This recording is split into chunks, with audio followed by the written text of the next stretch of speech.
If your Saturdays smell like old books and coffee, you're a true romantic. For Maya, the bookstore wasn't just a place to work, it was her sanctuary, her second home, and the backdrop to her quiet dreams.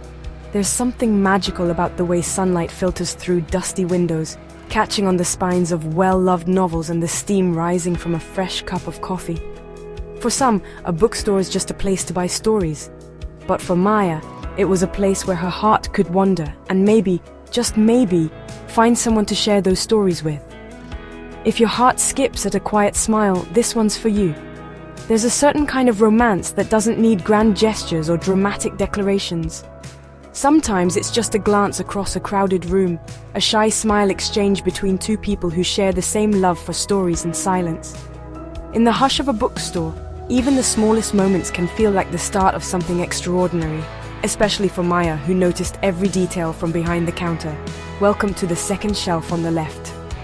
Maya had worked at the little bookstore on Main Street for 3 years. She knew every creaky floorboard, every regular customer, and every book that had ever been misplaced. The shop was her second home, a place where she could lose herself in stories and watch the world drift by outside the window. But what she didn't expect was for her own story to begin right here, between the shelves. Every Saturday at 3 p.m, a guy would show up, same flannel shirt, same quiet nod.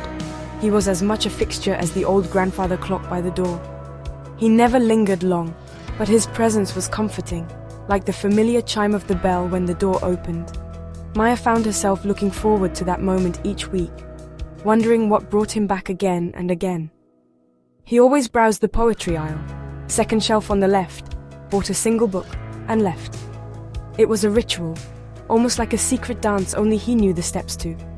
Sometimes he'd pause, running his fingers along the spines, as if searching for the perfect words to take home. Maya watched, curious about his choices, always poetry, always from the same shelf. She wondered if he was searching for something more than just verses. One afternoon, Maya's curiosity finally won. She'd spent weeks rehearsing what she might say, her heart fluttering every time he walked in. The air felt charged with possibility, and she decided it was time to step out from behind the counter and into her own story. "You must really like poetry," she said, her voice soft but steady. It was a simple question, but it carried all the hope and nervousness she'd been holding on to. She wondered if he'd brush her off, or if maybe, just maybe, he'd been waiting for her to ask. He smiled, a warmth lighting up his eyes. "I do, but mostly I like talking myself into coming in, because you're always here." His words hung in the air, gentle and honest, and Maya felt her cheeks flush. It was as if the world had narrowed to just the two of them, surrounded by stories and